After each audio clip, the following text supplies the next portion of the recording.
Hello,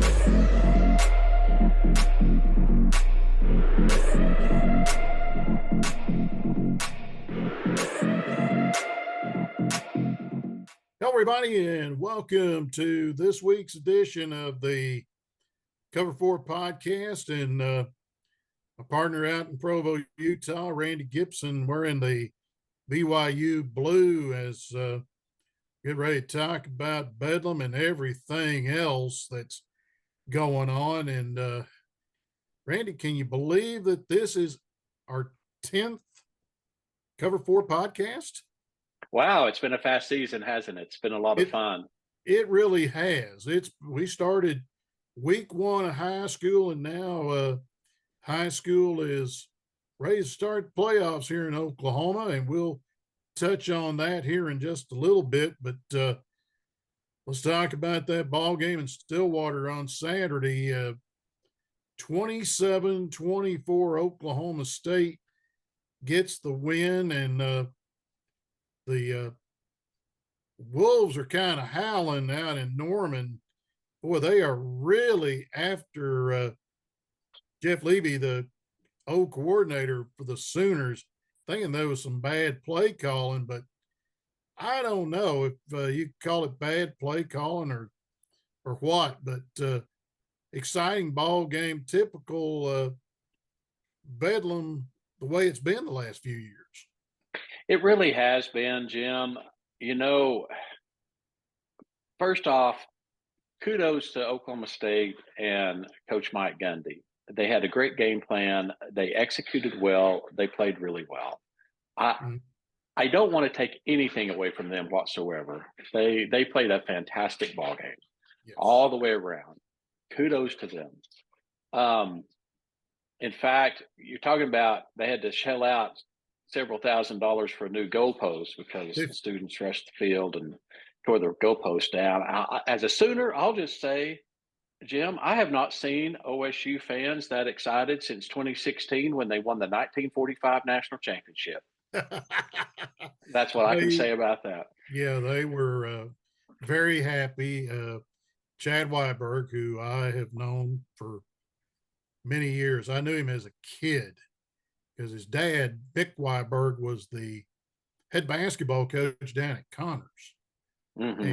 And he has been at OSU. He's been at K-State. He was at K-State when Holder finally decided to give it up as the athletic director, and they convinced him to come back to OSU as the athletic director.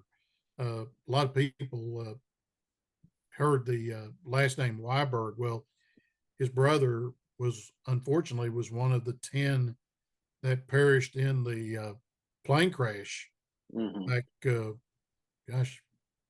about 12 years ago now. I was going to say, it's been a long time ago. I was living down in Texas when that happened, and so yeah, it's been quite a ways ago. Quite a while ago, and Chad's come in and he's done some good things there at Oklahoma State, and he hats off to him as the athletic director down there. But if they'd been in Southeastern Conference, that would have cost them $100,000 with the fans coming onto the field. That's a first offense. It's $100,000. Then the second time, it's $250,000. Well, I haven't seen Oklahoma do that in Norman probably since, probably 2000 when they upset Nebraska in that Red October when they went on to win the national championship. And it was a good win for OSU. It was good. You talked about Jeff Levy, the offensive coordinator for Oklahoma. The people who are howling in Norman, I think, are the couch coaches, honestly. Yeah, I totally agree with that. In my opinion, as a long time watching Sooner football, being part of the Spirit Group, as being part of the Pride and the band for many years, having contact still all these years, I've watched Oklahoma football. I actually counted it up. I've watched Oklahoma football for 49 years. Mm-hmm. Um, I I like Jeff Levy. I Mm-hmm. think he's a good coordinator. I don't want to see him leave.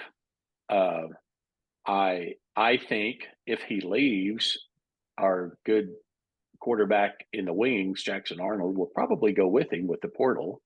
Mm-hmm. Um, I I want to see all of the coaches being given another year. This is only year 2 for them, Yes. honestly. And last year was kind of a disappointing year, but they really got a late start on their rebuild.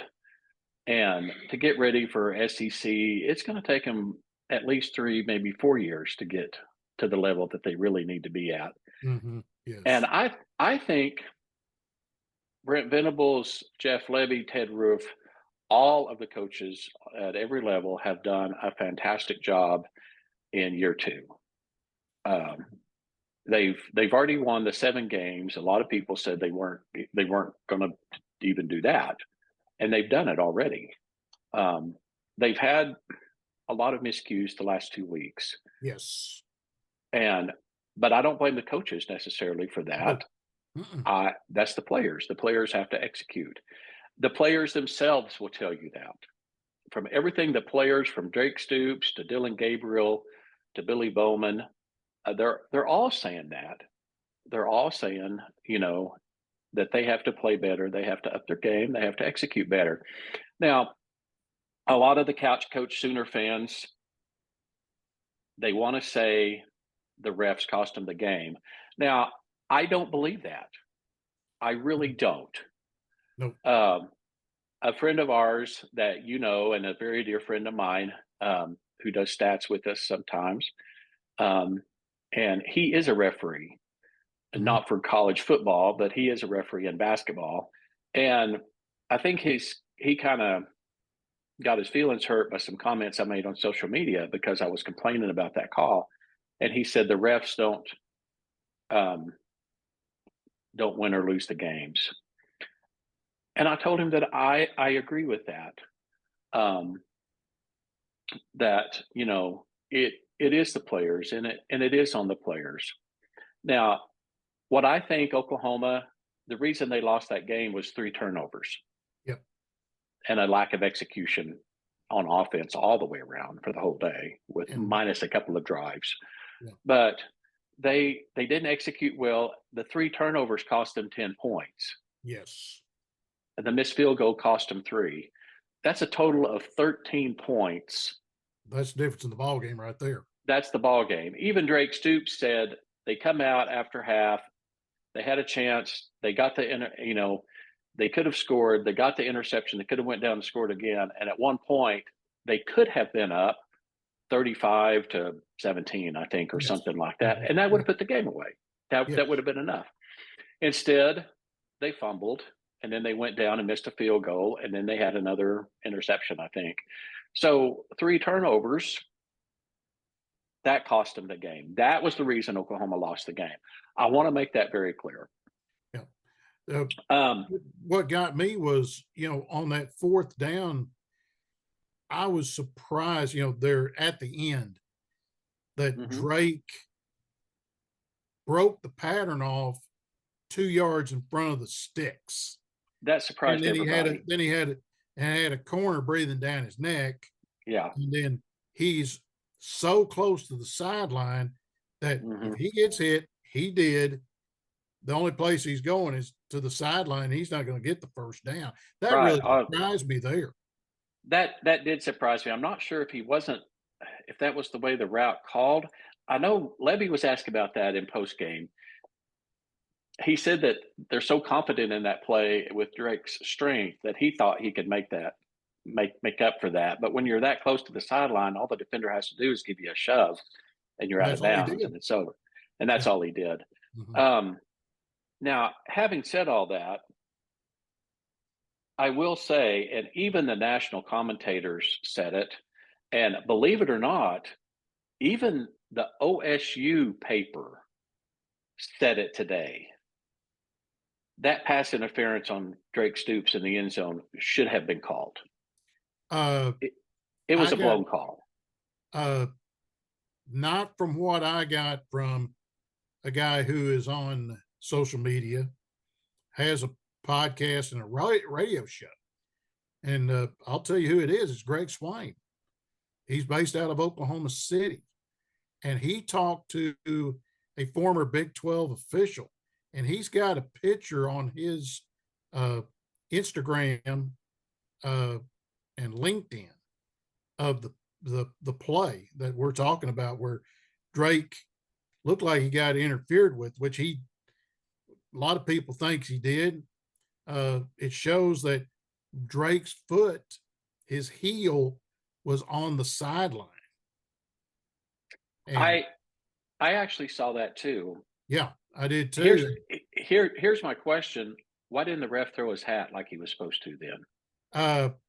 It happened so quick that I don't think he probably realized that he should have threw his hat. A, B, they wear those headsets now, but it's really just on the ear. It's not over the cap. So yeah, it probably didn't ring his bell that he should have threw the hat, but it was just so bang bang that probably A, didn't throw the hat. B, if he threw the flag, okay, then they're going to rule pass interference to start with. Also, if he had done that, okay, now replay could have looked at it, because they, as well as I do, they look at every play. So if he had thrown the flag, would they have looked at it also to being an ineligible player, an ineligible receiver, with him hitting his heel on the field? I don't know.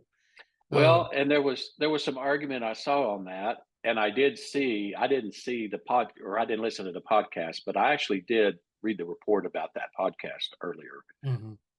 So I and don't know. And here is what someone else said about it.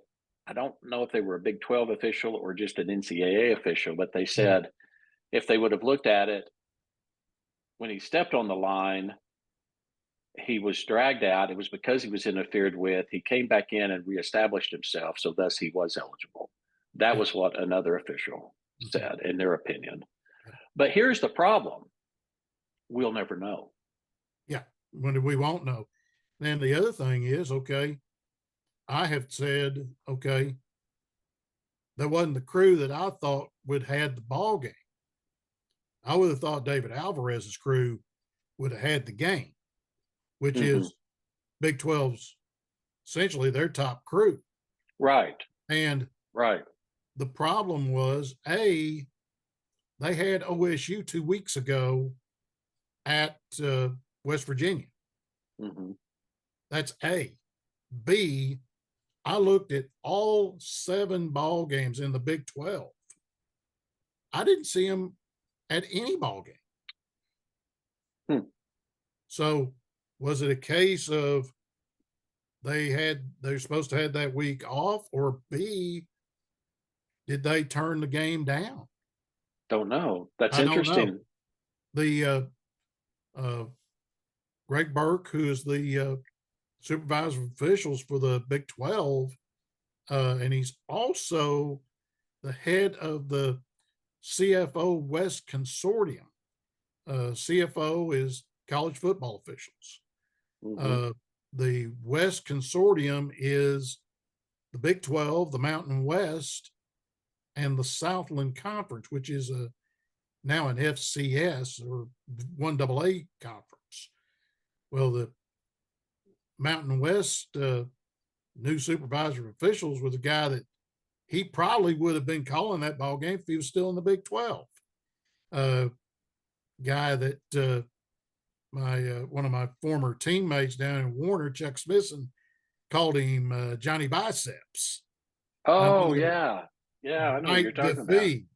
Mike Defee would have had that ball game, but he's been out of it for about 3 years because Walt Anderson, the former commissioner, not commissioner, but former supervisor of officials of the Big 12, he hired him as a coach and trainer in the NFL because Mike was really too old to call in the in the NFL, got him as a coach and a trainer to help with the NFL. I don't know if he's still doing that, but I do know the Mountain West hired him as their new supervisor of officials this year.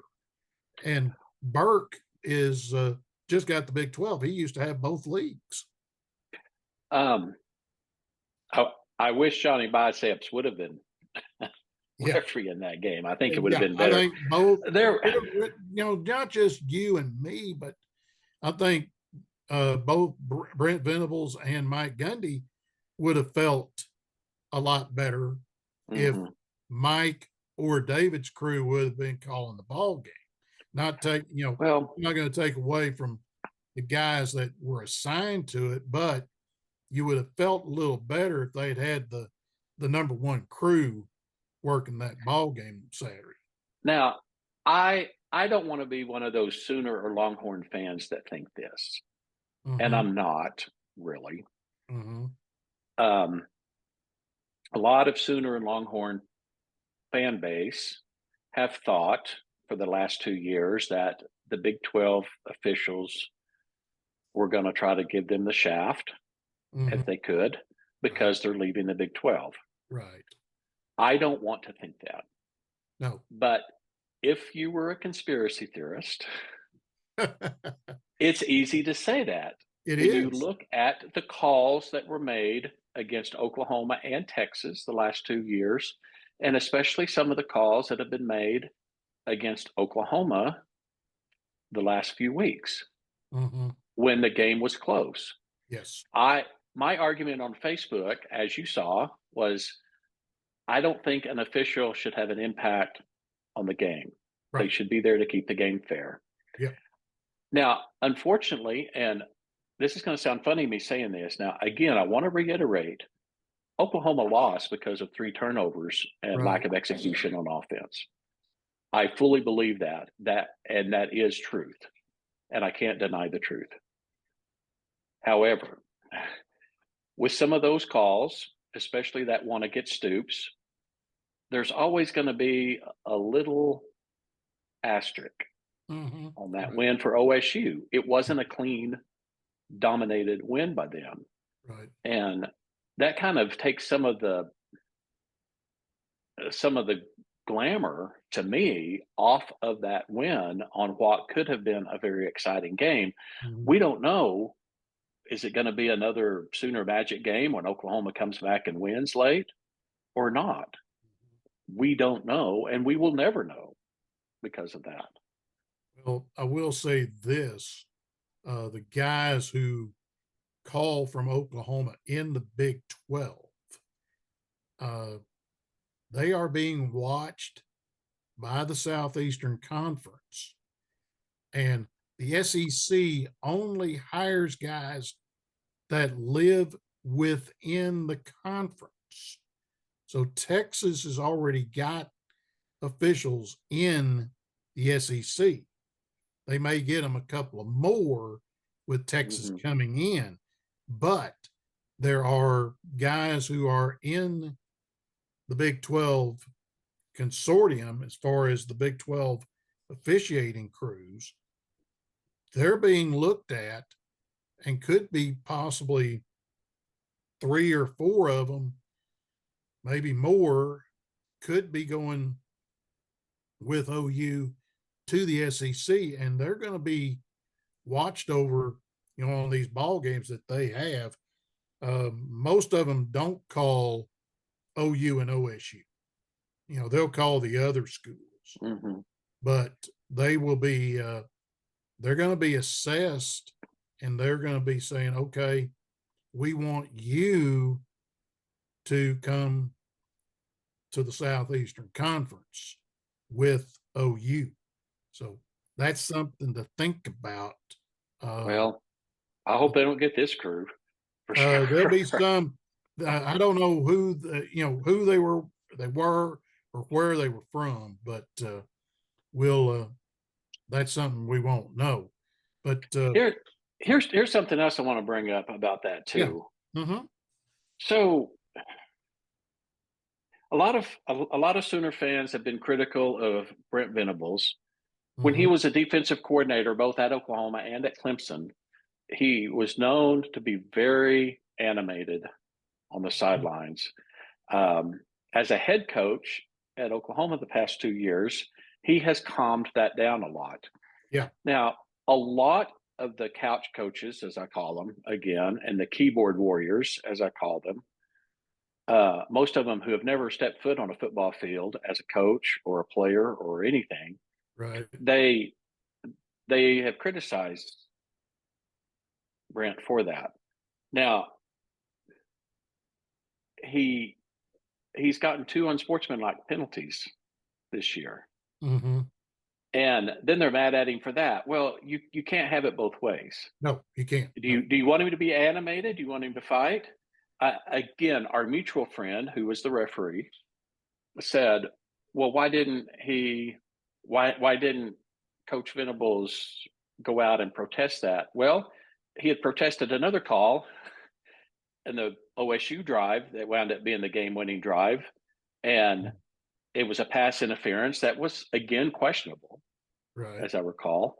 And then he protested that one, and then he got an unsportsmanlike conduct penalty. So instead of it being fourth down inside the 10, they got not only a first down, but 30 yards on Right. back to back penalties.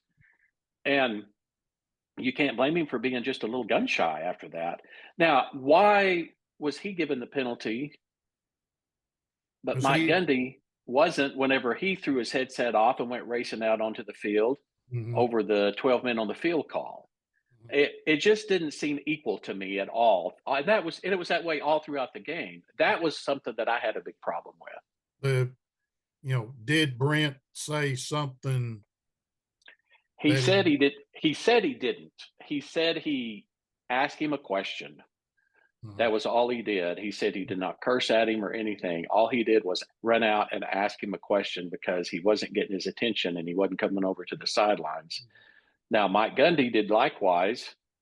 He didn't get the penalty. Brent did. Again, if you want to be a conspiracy theorist, Mhm. I would have another thing to show you Right. that says, well, see, the Big 12's after Oklahoma and Texas. Right. So again, it's that OSU should be having a clean win, but Mhm. instead, for a lot, Yeah. they've got that little asterisk by it of, yeah, they won, but Yeah. The other thing is, okay, you got the unsportsmanlike penalty. Okay, if he gets the second one, he's gone. that's what I told my friend who is the referee. I was like, well, he already had one. I don't think he wanted to take the chance of getting another one. Right. Yep. Correct. But So I don't know. It's again, I don't want to take anything away from OSU. I thought Oklahoma's defense did a fantastic job of corralling their fabulous running back Ollie Gordon. mhm. He It they they held him to like 143 yards or something like that. was 137, and still his sixth straight ball game of 100 plus. Hmm. And he got co-offensive player of the week. That's the fourth time. I just found that out just a little while ago that that's the fourth straight. Uh, and also that's his sixth. See, the sixth game of 100 and or more, and that ties him for the sixth longest streak in program history of 100 plus, and he's the fourth Cowboy to do so since '88. Fantastic. I'm glad Yeah, they found him a good running back. Um, and now, he's if I'm and not got name mistaken, mentioned in the Heisman voting. Uh, they got him like fifth right now. Last I looked. So the last few games he'd been getting over 200. yes, yeah, I I thought Oklahoma's defense did a good job of keeping him pretty well controlled overall, more than they what did. many thought they would be able to do.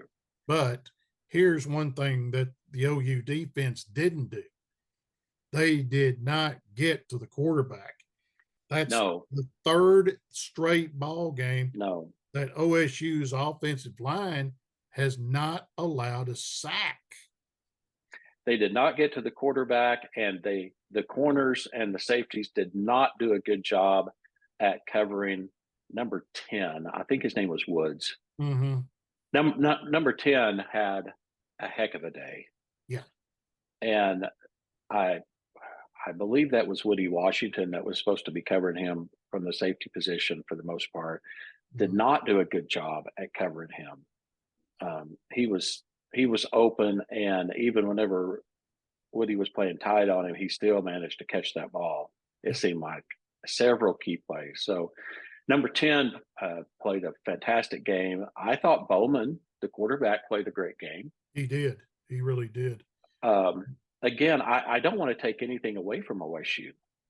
And I really kind of hate it that they've got that little, what to me would be an asterisk by that Mm-hmm. game, because, Mm-hmm. it really could have been, well, we don't know what the game could have been. It could have been a very exciting, the way Bowman and number 10 were playing. Uh, who's to say that if Drake would have caught that touchdown pass, that OSU wouldn't have went back down and scored again before, Scored right again. as Yeah. time went out.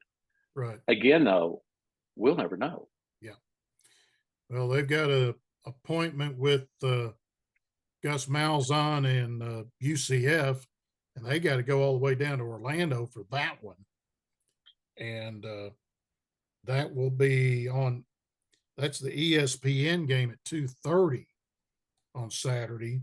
Sooners, they got to come back home, and they got West Virginia.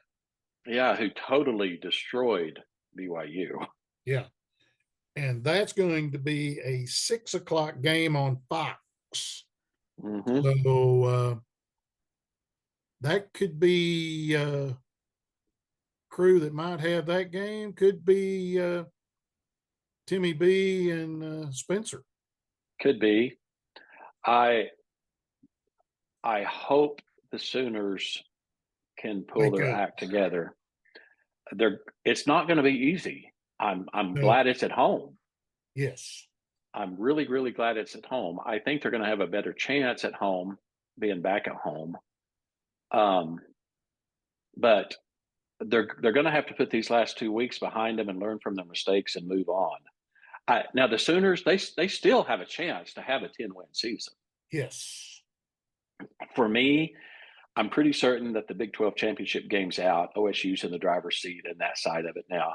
I I don't think Oklahoma's going to get in it. It would take some miracles in the next couple Yeah. of weeks It for would that to have to happen. be just unbelievable. I'm looking here.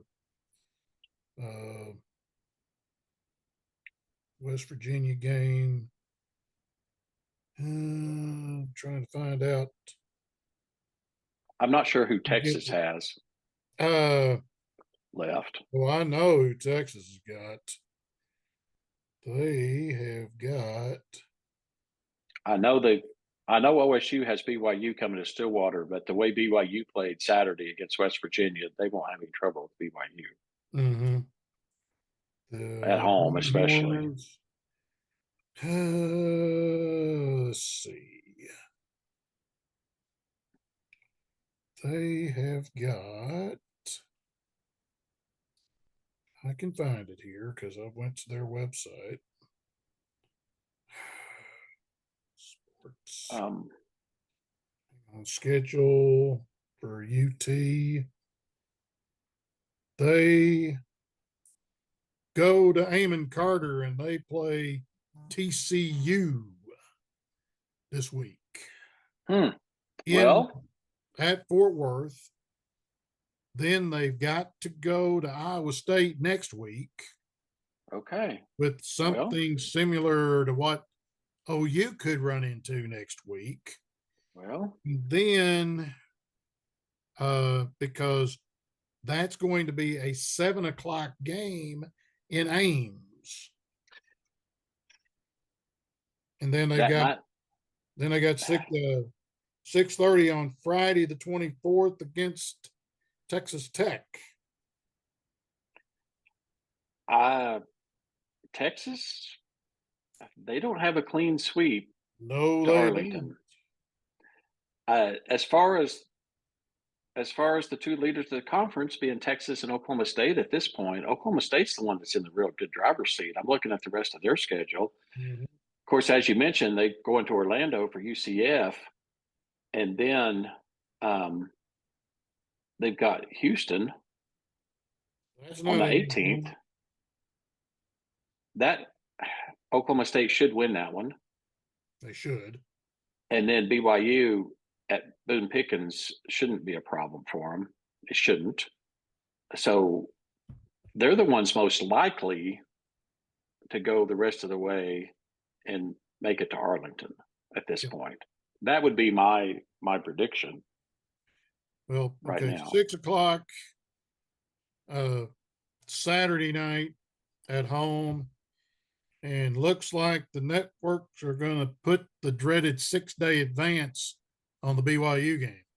I saw that. That doesn't surprise me. Oklahoma coming to Provo. Long-term forecast. I'm already watching. Yes. It is supposed to have an inch of snow Friday or early Saturday morning, but then be a fairly clear day and be in the 40s. Uh-huh. So They would it have should, enough time to clear the field. yes, it should be cold but clear if it's a day game. If it's a night game, it's going to drop down into the low 30s. Or That's what worse. they're saying right now. So Yeah. cold. Yeah, I you've been out there enough now that you can kind of imagine what the temperature is going to be. Now with the time change, B, it's going to be a 5 o'clock kick if it's a night game, mhm, 6 o'clock here. So mhm. it'll be dark by the Oh, it'll be time. dark for sure. Yeah. I hope it's an afternoon game, just for the pure fact that the stadium, when you're setting up in that stadium, is so beautiful to look Yes. over. Right. I I would hope that they would get to have that, the fans that are coming from Oklahoma would get to have that experience to see, Mhm. what See it's the like to be difference. up in that stadium during the Mhm. daylight hours. If it's 5 o'clock, it's going to be dark. Right. Um, Exactly. but No, no yeah, telling what Cosmo and them are got planned. yeah. Um, I think at least it will be clear. I would definitely say bring your coat if you're coming from Oklahoma. Yes, Um, better. yeah, it was 28 degrees yesterday morning when we got up to go to church, so it Oh gets boy. pretty chilly in the mornings around here. Yeah. Um, but yeah, it's going to be interesting for the Sooners. They're really going to have their work cut out for them again on Saturday with West Virginia. Hmm. It's not going to be a cakewalk at all. Just hope. BYU, as far as BYU goes, they, of course, their quarterback's out. Saw today, don't know how long. Don't know if he'll be back by the Oklahoma game or not. Um, that's uh, they've got Iowa State this weekend, so we'll see how that goes with them. I look for Iowa State to win, but again, out here, it's crazy. You just never know. Hmm. Well, And I'm Arkansas. and Go I'm ahead. gonna just one last thing before we leave the Big 12. Don't be surprised to see Texas get another loss in these next 3 weeks. Yeah, they very easily could, and they're I'm talking. With the quarterback situation, yours. I don't know if he's back this week or not. Uh, some, as you call them, couch quarterbacks. mhm, The quarterback who's replacing Ewers was not that effective last week against K State. There mhm. was some of them that are screaming, "Let's give Arch a chance," Yeah, and let's see. If Sark is going to have a short leash on the quarterback this week, and if that is the case, there might be another number 16 come on the field, and that would be Arch Be and interesting not to see. Peyton, because Peyton, see, he wore 16 at Tennessee. Hmm. Yeah, I remember that. Yep. I So remember that. Yeah, it's going to be interesting to see. yep, last 3 weeks of the season gonna be a dogfight getting into that last week of the season, and then who goes down to Jerry's place. Yep. Mm-hmm. Well, my Hogs pulled one off at the Swamp, Really? 39-36 in overtime over the Gators, and a Wow. big win for Sam Pittman and new offensive coordinator Kenny Guyton. And they jumped out to a 14-0 lead, went down on the opening drive, scored, and then got a strip and score to make it 14-0. The Gators tied it up, and then it was back and forth all the way. Then Cam Little hit a 49-yard field goal with 44 seconds left in regulation to tie it. And I was listening to it on Sirius XM and had to listen to the Florida broadcasters. And they saw him hit that 49-yard field goal, and their play-by-play man said, "This guy's got a howitzer for a leg." He's only missed 2 field goals, and one of Wow. them was in the ball game down there Saturday, and it was from 50, and just barely missed it. But he's only missed 2 field goals all year, and he's 25 of 25 in extra points, and he's a junior. So Arkansas's got him one more year. So they've got him a really, really good kicker. In fact, he was special team player of the week in the Southeastern Conference this week. Hmm. And, they are finally done loading up the trailer and having to drive down the road because they've got the final 3 games at home. And the game they've got this week at Razorback Stadium is against the Auburn Tigers. So it'll be interesting to see how they do against Auburn. And the final 2 games, they've got that game. It's at 3:00 on SEC Network. I don't know if I'm getting the ball game or not. I had not received a email today that asked me to go over and do stats for that ball game, and got a call into the lady that gives me the emails. So I'm going to try to hear from her hopefully by tomorrow, see if I am going over there or not. Then next week they've got a non-conference game with Florida International, and they announced that game is going to be a 6:00 ball game. So it's going to be under the lights.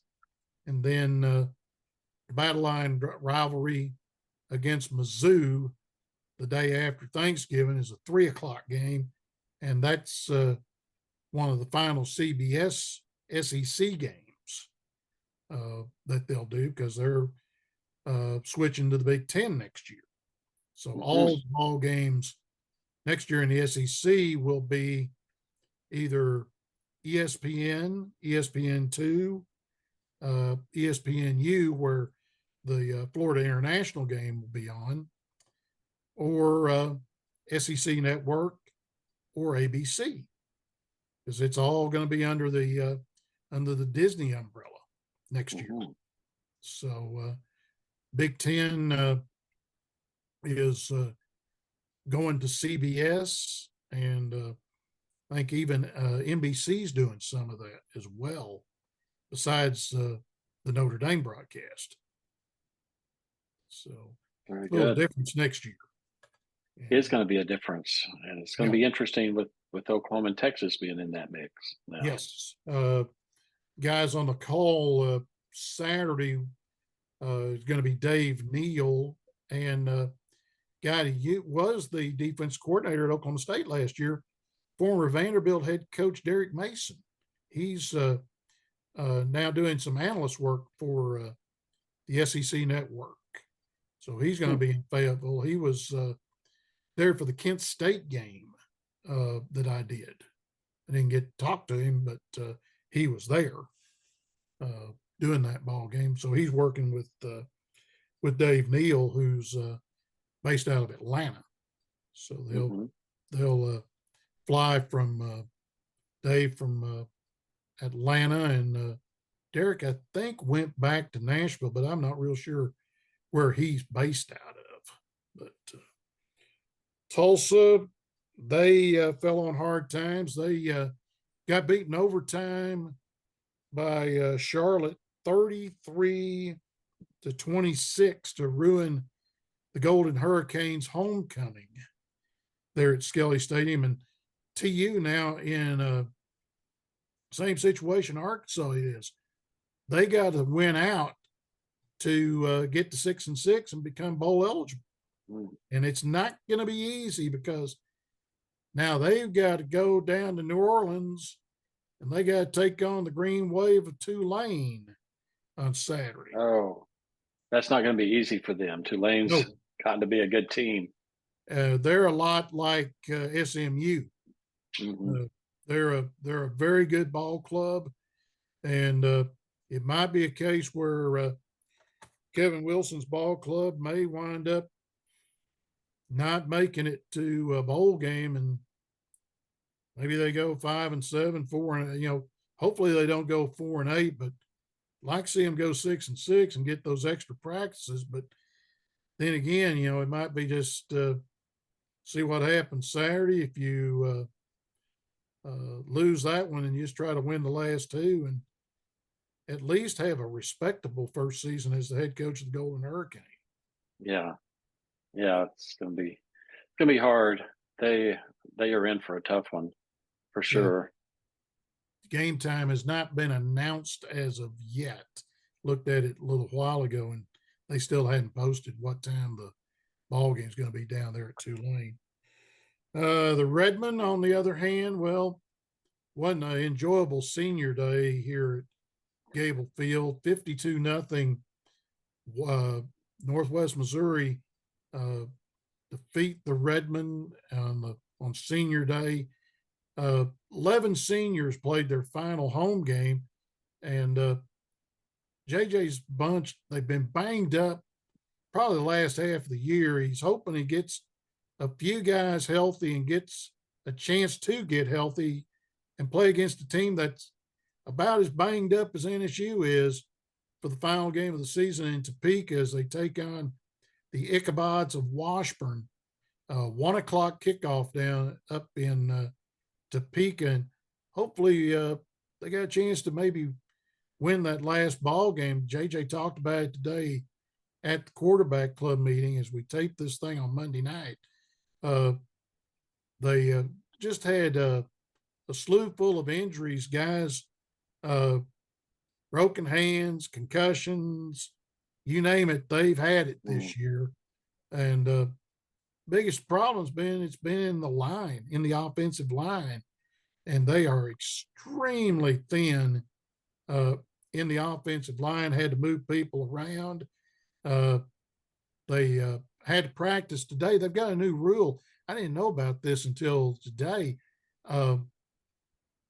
Everybody cannot practice on Tuesday, the first Tuesday in November, because of Election Day. Oh, really? Is that nationwide? That is nationwide. Yeah. And that's an NCAA rule that came into effect last year.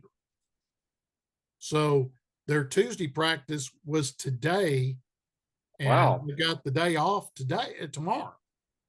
So then they'll practice Wednesday, Thursday, and part of the day Friday, and then head on up to Topeka Friday afternoon for the ball game up there. So that's JJ and his crews had a rough year. Let's hope next year is a little bit better for them for sure. I think it will be. He's got some leads on some people, not only high school players, looking at some JUCOs, looking at the portal. He'll know about the portal, after, oh, right after the championship games. I think that's when the portal opens up. So there might be some people that he can get a hold of. Basketball season starts Friday night for the Redmond. They're home. They have a classic here. They play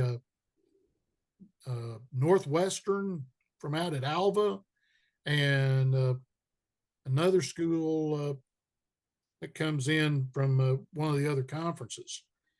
So they'll play them Friday and Saturday up at the NSU Event Center, and game times are 5:30 and 7:30 up there at the Event Center just south of Gable Field and Doc Wadley Stadium. Cool. Awesome. Yep. Hey, before we leave college football, I want to get your take. I know we're getting ready to head into high school. Yeah. Want to get your take on USC getting rid of their defensive coordinator. Not a surprise. I think he had to do it. I think he was in the same boat that Sam was in with Dan Enos. That's kind of how I felt too. And after Washington put 52 on them, and they score 42 points, that should be enough to win. And I think he finally had to pull the trigger and say, okay, enough's enough. And he's going to use two of his assistants to be interim co-defensive coordinators. It might be a case of, let's simplify the defense, similar to what Kenny Guyton did and Sam Pittman did with the offense. They got rid of about 30% of the offensive playbook at Arkansas. And I think it was a case where I think those guys out there were confused, what we were supposed to cover. They were very confused, number one. I think that's going to help. Of course, they called Grinch's defense the speed D. I think it was complicated. It was complicated when he was at Oklahoma. But a defensive coordinator, to me, is always going to have trouble under a Lincoln Riley team until Riley changes some of his practice policies.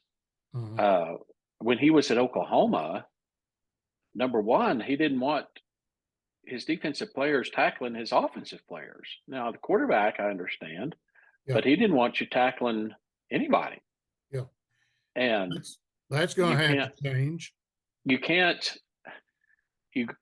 Grinch, when he was at Oklahoma and it happened at USC, and in a way, I don't really put all the blame on Grinch, because how can you complain about your defense being poor at tackling if you don't practice tackling every day? Right, exactly. And you weren't allowed to.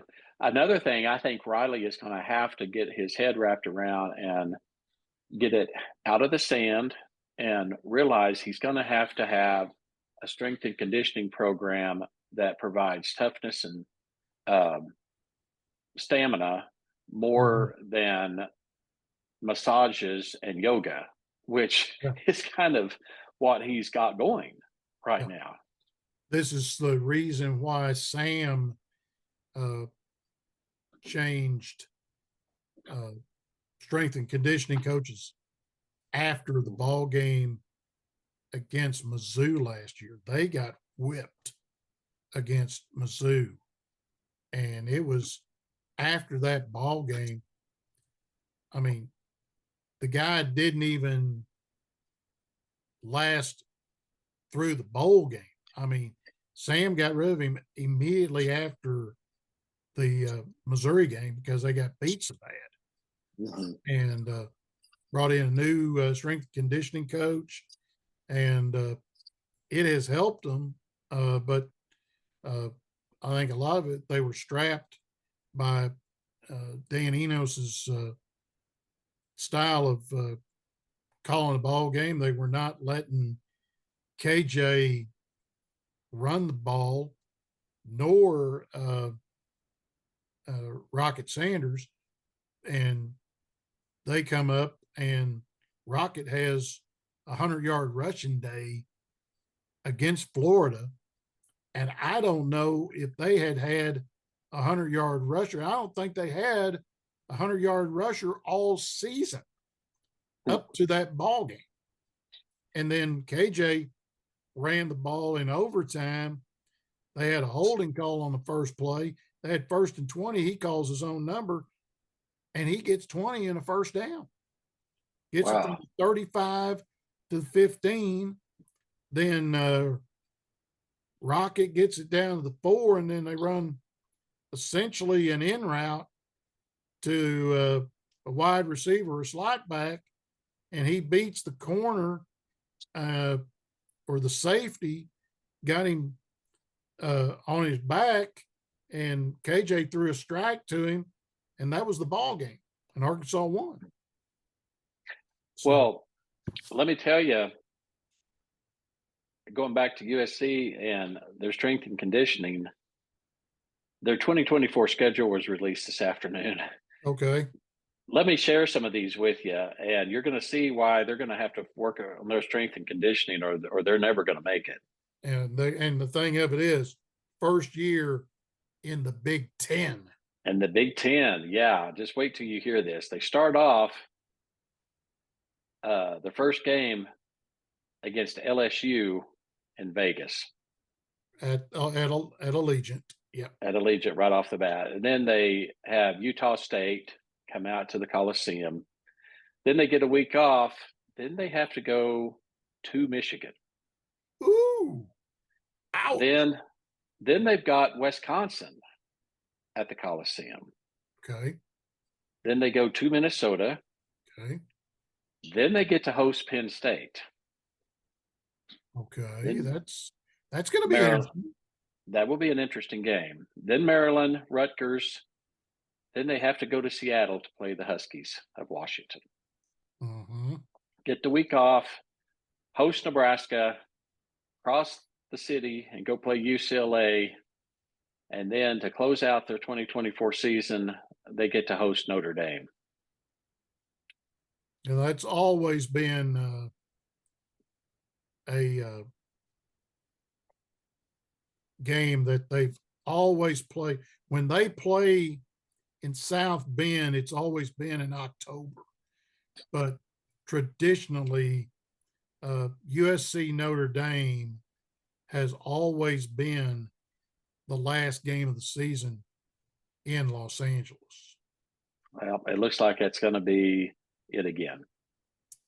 And there's a rumor that Notre Dame may move out of the ACC. I've seen this, and kiss and make up with the Big Ten, because for years and years and years, when they were independent, still are independent, but this was when they were fully independent. Every sport, not like it is right now, where they play ACC in everything except football. Mm-hmm. The Big Ten supplied Notre Dame with the officials for football. Who was one of the officials in the famous 10-10 tie between Michigan State and Notre Dame back in the 60s. You may have seen this white hat in the National Football League, and could be, since the late, great Art McNally was put into the Hall of Fame last year before he passed away, they're looking at officials, referees going into the Hall of Fame. This guy would be one. Jerry Markbright. Oh yeah, yeah. Markbright was a young official who was the back judge in that famous 10-10 tie between Notre Dame and Michigan State at Spartan Stadium back in the late 60s, early 70s. Mm-hmm. That was Ara Parsegian was the head coach of Notre Dame, and Duffy Doherty was the head coach of Michigan State. And needless to say, Duffy was not very happy with Parsegian because Notre Dame ran the clock out and did not go down to try to score very late in the ball game. They took the 10-10 tie. Interesting. Yep. Interesting. Well, let's turn the page to the high schools, and well, we've got two teams that are in the playoffs in Cherokee County. Tellico Tigers, well, they lost 51-20 to the Bartlesville Bruins Friday night on senior night, and that would have got them a home game in the playoffs. Instead, they've got to travel to Putman City and take on the Putman City Pirates in the opening round of the Class 6A Division II state playoffs on Friday night. Game time set by the OSSAA, 7 o'clock will be the kickoffs for all of the playoff games from 6A1 all the way down to Class C. And so if they win, well, could be the booby prize. Another trip to Pioneer Stadium, Stillwater. Ouch. Ouch. Yeah. That's where they're at. If they would have won, they would have played Putman City North at home, but then would have had to went to Edmond Deer Creek. So that was the trade-off. So you win, you host, but then you had to go to Deer Creek second round. On the other hand, you got to get on the bus, go to Putman City. If you win, you got to go to Stillwater again. So no fun. No fun for the Tigers, that's for sure. Muskogee, they've got the winner of Ponca City and Putman City West. So they get the bye because they were second in the district. So they take 12 teams, but give the first and second place teams in each district the bye in the first round, very similar to what they do in 7A over in Arkansas. They do the same thing. The other team that has made it to the playoffs from Cherokee County, well, it's the Sequoia Indians. They have advanced and they get to play at home because they kicked a last minute field goal to defeat the Vian Wolverines 38-35 down at St. John Stadium in Vian. And they get the Heavener Wolves in the first round of the playoffs. Game time is 7 o'clock out at Thompson Field. Advise everybody that if you want to go to the ball game, go on to the OSSAA website and you buy your tickets there. Ticket price is $7, and you use your phone as your ticket, and they'll scan it. They'll scan it out there at the gate. So The tickets are $7 ordered online. They'll be a lot higher at the gate. I think they're like $10 or maybe more, but I think 10 is the price if you buy it at the gate and you don't pre-buy your tickets. So the winner of that game, they get either Kiefer or Veneta in the second round, and that will be on the road, win or lose.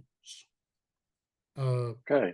Because if Veneta wins, they're on the top of the bracket, number one. Number two, they did not host in the first round.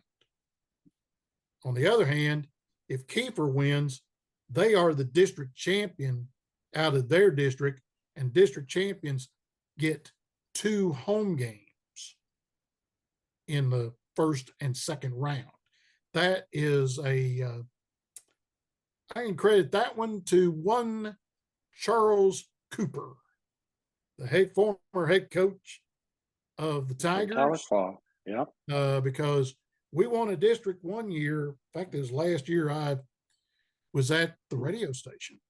That would have been 91. Because 92, I didn't work for the station. But back in 91, we won the first round, and then the second round, even though we had won the district, we had to wind up going to Sallisaw and got beat by Sallisaw. Yep. And that was one of the better ball clubs that Tahlequah had, and they didn't make it out of the quarterfinals. Yeah, I remember that. Yep. I remember that. But at least the playoff game for Sequoia will be at home on the turf. That'll be good. That will be really good. Then if they wind up winning that one, there is an outside chance that they could get the third round out there if things fall right. You know, if Kingston, who is at the top of that bracket, they're the district champion. If they win their first 2 games, and Sequoia would happen to beat Kiefer, but Kiefer's undefeated right now, then Sequoia would host the third round. But well, that would be nice to see Sequoia get that far. I wish they would. Yeah, I wish they would too. And they're beginning to turn the corner. I had a chance to talk to Mark Vance, who's now the athletic director out there at Sequoia, and there's a lot of things fixing to happen out there. Really, building wise. Okay. This was phase 1, was putting the turf down. Phase 2 is going to be new stands and new press box on the south side. Really? And they're moving the home side back to the south side at Thompson Field. You know, that old the old concession stand and press box, that's about the 30-yard line. Okay.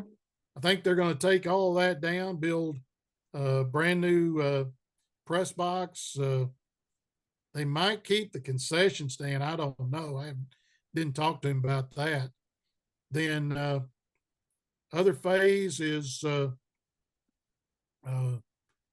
new baseball field, new softball fields, and resurface the track. Wow. So there's a bunch of things that they've got planned, and hopefully one other thing that they need to do is need to resurface the court, because it's starting to get a little dark. Is it really already? It's well, Randy, it's been up there for, I guess they 15. building it. They opened it when I was still working there. It's been a while back. So Bennett Lee, well, I've oh, good grief. I did Van Buren for 5 or 6 years after I quit doing Sequoia. That floor's been down there about between 12 and 15 years. I'd have to look and see That when would they be about right. opened. So a call to one of my buds up at Bixby. Used to be the head basketball coach, played basketball here at Northeastern. He's got a basketball court resurfacing company, Jay Biddle. Might be a Well, chance to get a hold of Jay and say, hey, let's sand this thing and get it back to its natural color.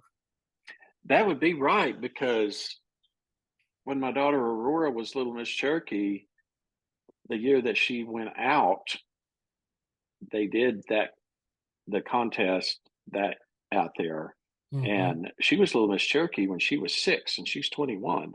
So So 15. yeah, it's been about 15 years. Yeah.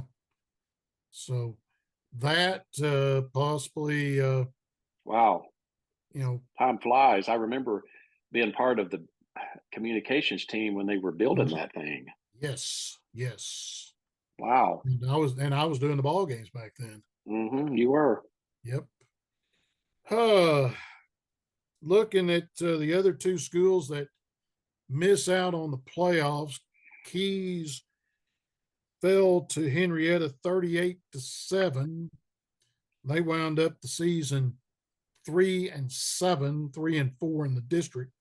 So they were playing for a spot in the playoffs, and they failed to make it. Let me see where Henrietta wound up. Let's see. They get the pleasure going to Idabel in the first round.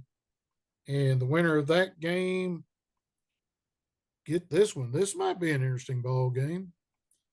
Little Kansas has to travel to Pawhuska and take on the Pirate. Oh, well, Matt Hennessy. that could be an interesting game. Well, uh, Pawhuska was second in the district to Adair, and they got beat 65-62 about 3 weeks ago. And Adair kicked a field goal to win the ball game. I was talking with Jeff Jarrett out at the golf course, who's the superintendent out there, and he lives in Adair. Adair has always ran for two. But this year, they got a kid up there that could kick. They've kicked about 7 or 8 extra points, and then he kicks a field goal that puts Adair into the district championship. Wow.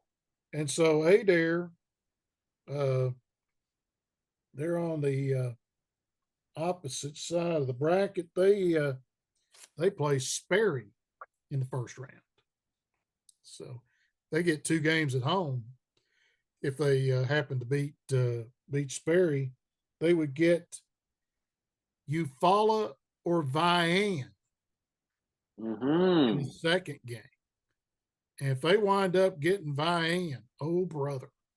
Yeah, that'd be The old hard. saying, speed kills. Yeah. And Yeah. speaking about the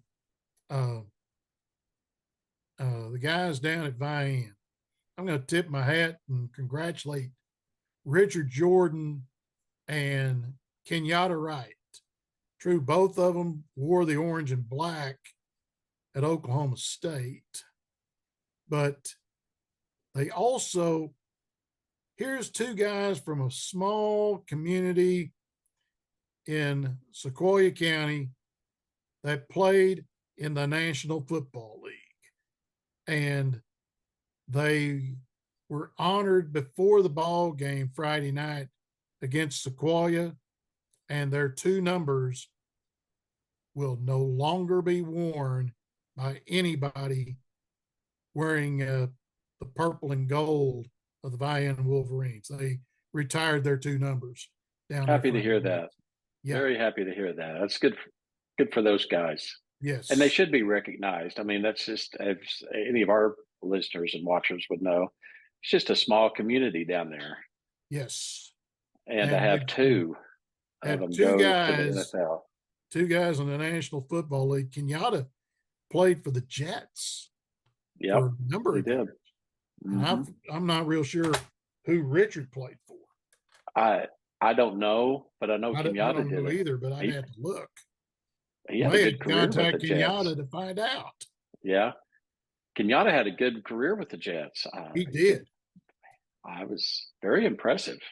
Mm-hmm. Well, let's look at these big games coming up this week in college football. Michigan takes on Penn State. That's going to be huge. At, Michigan, did you hear what happened? oh, The yes. Yes. announcement today Yeah. with Michigan. Mm-hmm. Yeah. They're big investigation. They've suspended one of the people within the football program. Heard that much. The person at question of the whole controversy has resigned now. He did that last week. Okay. And now they're saying NCAA's finished their investigation and have given it to the Big Ten. That's what I read this afternoon. Mm-hmm. And Harbaugh, I know, has claimed innocence through the whole thing. Don't really know what's coming for him. They're saying something probably, but which is too bad if he really didn't know. I think Jim Harbaugh will complete this season and look for him to be on the sidelines at Soldier Field as the new head football coach of the Chicago Bears. So, listeners, you heard it here. You heard it here. That's been the rumor for about the last 2 weeks. That Harbaugh is going to be. A lot of people are kind of saying that. Yeah. It would not surprise me. It would not surprise me in the least. Here's the surprising thing. It's an 11 o'clock kickoff. Yeah, that is surprising. That is very surprising. You would think that would have been the whiteout game. You would you would have thought, yeah. You would have thought. Because it's usually whiteout and it's a night game. Mm-hmm. So I've been impressed with the Michigan players being able to continue to play and have the season they've had with all of this going on around them. Mm-hmm.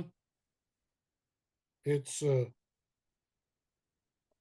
been very very interesting. They're in the top 4, which they will come out with the new poll tomorrow night from the CFP. I'm just trying to see what Penn State's schedule's like to see who winds up getting the whiteout game. And schedule. Okay, they have got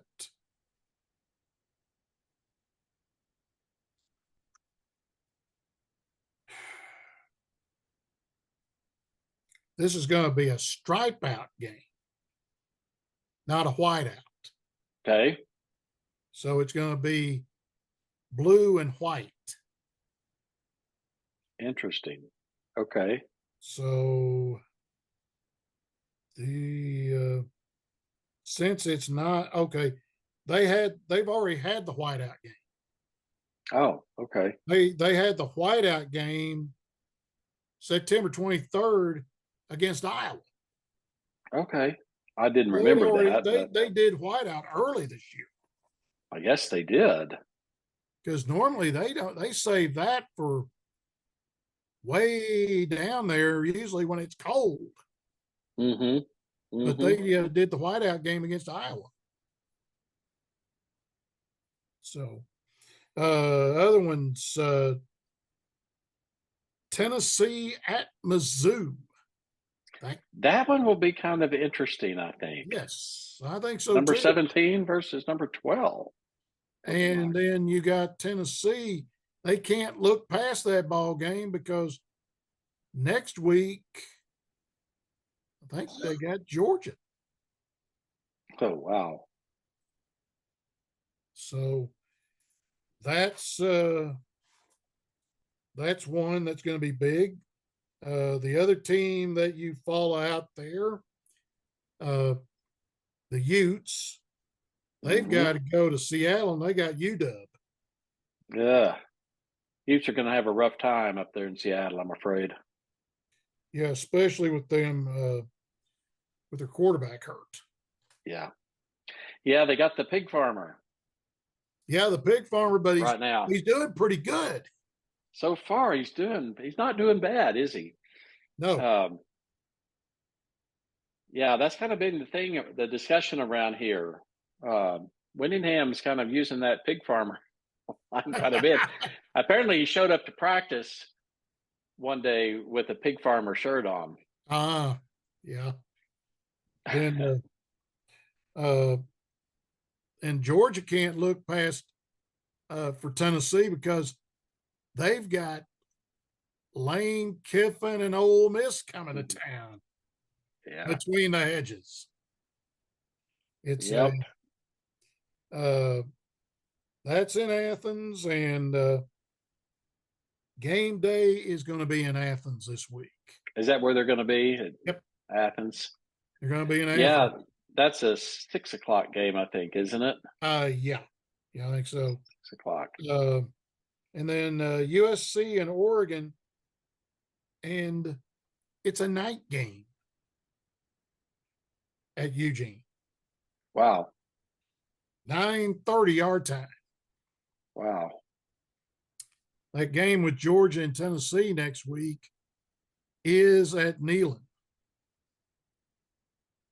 And that's one of the two final home games for Josh Heupel and the Volunteers. Of course, they always finish with their in-state rival Vanderbilt. Mm-hmm. That will be played on Saturday, the 25th. There at Neyland Stadium, and both of those games over 100,000 fans, and about 98% will be wearing Big Orange. I'm sure. Yeah. Like I said, I look at 25, and if I'm thinking Randy Gibson might have to make a trip to Rocky Top if OU gets to go to Knoxville. I would love to make a trip to Rocky Top. I've always wanted to see a game there. I hear it's absolutely beautiful. I didn't get to go when the Sooners played there before, and I really wanted to go, and I just couldn't do it at the time. Yeah. But yeah, I would love to be able to do it. I've sent you the video of the band marching in down the street to the stadium. It would be something just to see that in person. See Yeah, the it would. front of the Southland in person marching down the street to Neyland Stadium. It really would. It would be fun. Yep. And that, let me tell you, I've seen Neyland from a distance. We bowled the 100th anniversary of what was back then the American Bowling Congress back in 1993. And we bowled where the World's Fair was at, in a building that housed the World's Fair. That's where we built the 40 lanes there at Knoxville. And from the hotel we stayed at a Holiday Inn, and from where we were at, we looked out the window and we could see the press box of Neyland Stadium. Oh, fun. And that is one big place, but they said the way the streets were, try to get to Neyland Stadium, you could easily get lost, and it was pre maps and GPS, so we didn't go over there. So, but yeah, that's those are some of the big ball games coming up this week, and uh, I was looking there too at one big,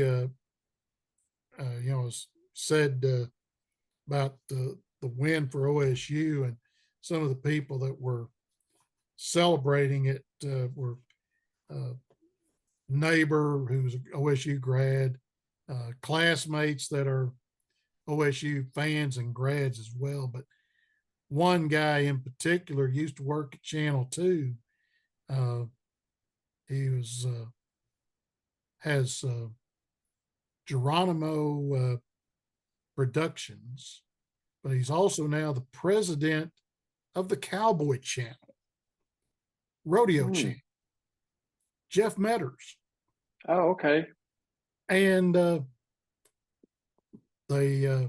he will be getting ready to make that flight to Las Vegas here in about 4 weeks, 31 days, and the Super Bowl of rodeo, the Wrangler National Finals Rodeo at the Thomas and Mack. And when I fly into Vegas from the east, we fly right by the Thomas and Mack Center. Oh, wow. So it's right there close to the airport there in Vegas. But the 10 days of the National Finals Rodeo takes place there. Where I stay at, where we bowl this next year, we'll be in Vegas, is at South Point Casino, and that's where they hold the buckle ceremony. Every night, where the winners of the go rounds, they come to South Point and they get their buckles. Every go round, each one who wins gets a buckle from Montana Silversmiths for winning the go round. And also hanging in there are the halters from every rodeo company that has participated in the National Finals Rodeo. Oh, really? One in particular, and I haven't taken a picture of it, but I need to. It has the brand IB on it. David Bailey Rodeo Company. Tahlequah, there yeah. On the Cherokee County, Muskogee County line. He's Cherokee got a County halter guy. that's inside of South Point. That's fantastic. Along with a lot of the famous rodeo companies, Pete Carr, and another one as well, Calgary. When football season's over, maybe we can have a guest on. Yes. My neighbor used to sell hats at those things. He worked, I can't remember what hat company he worked for, but he used to go to those things with the likes of Gene Autry and Pat Buttram. Yes. And Roy Rogers, and would ride in with Roy in Roy's wagon with him. I guess his company sponsored some of those. So when we get past football season and gets into rodeo, we might have him on as a guest. I'll bring him down. That would be good. And, he's got some great stories about. I wish I could get Jeff on. I've got a guy we can talk golf. His father-in-law is a member out here at Cherokee Springs. He's a caddy for Denny McCarthy, Derek Smith. Talk about life out there as a looper right now. They're taking the fall off because Denny wound up 33rd on the FedEx Cup. missed out on going to East Lake Hills for the Tour Championship, which would have been something that both of them are wanting. An invite from a gentleman by the name of Fred Ridley, the chairman of Augusta National. Oh, wow. Would be, how about coming to Augusta and playing the Masters? So there's a chance Denny could get there because they also take the top 50 in the world golf rankings. So he could qualify that way. But I got to find that out, see where he's at right now. But he's locked in at 33rd right now on the FedEx Cup. His first tournament that counts will be out in Hawaii at the Sony Open at Wildlife Country Club. And a friend of mine, former sports information director at Midwestern and Texas A&M Commerce, just retired as the assistant athletic director for strategic planning at Hawaii Pacific, Bill Powers. Bill works that tournament and he's walking score. That's something I have not done out at the Walmart tournament. I've done about everything else, but was in the scoring tent this year. But that would be a lot of fun. Bill does that every year. He lives out in Honolulu now, working for I think it's either the city or the county of Honolulu, doing some PR work. But I know deep down in his heart, we've talked about it. Bill would still like to get back into athletics and maybe be an athletic director someplace. So, but next week we'll talk, see how our two teams did in the playoffs. We'll talk about the final 2 weeks of the college football season. Talk a little bit about that BYU OU game out in Provo. Yep, we'll have a lot to talk about them. We'll talk a lot about that ball game and leading up to it, and kind of a warning for the people that are coming from Oklahoma in this area. Yep. That's warnings, and I will say, and I will have it on game day and all next week. I've got the OU and BYU flags both flying out in front of the house. So okay, all right. And the one thing is, don't bring any antifreeze with you, if you know what I mean. Yeah, leave that at home. Yes, it is definitely. In German terms, it is strictly verboten. It is very verboten, and I would hate to be getting calls from some of my OU friends to come downtown to help them out of a predicament. I'll put it that way. Yeah, don't. We do not want you winding up in the Crossbar Hotel. No, nope. That's nope, not at all. That's not what we need. So no. Well, we're gonna call it a night here on the Cover 4 podcast, week 10. We complete this one, and next week we'll talk, like I say, the Big Four. We'll talk a little bit about how NSU basketball did. They opened up the season Friday night, and God, believe it or not, college basketball started tonight. Wow, that's surprising. Not right to be basketball season already. Your Sooners were playing tonight against Central Michigan at Lloyd Noble. The Hogs were playing against Alcorn State was the opponent tonight for the Hogs. So, well, that's going to do it for us, and we'll talk to you next week here on the Cover 4 podcast. So long, everybody.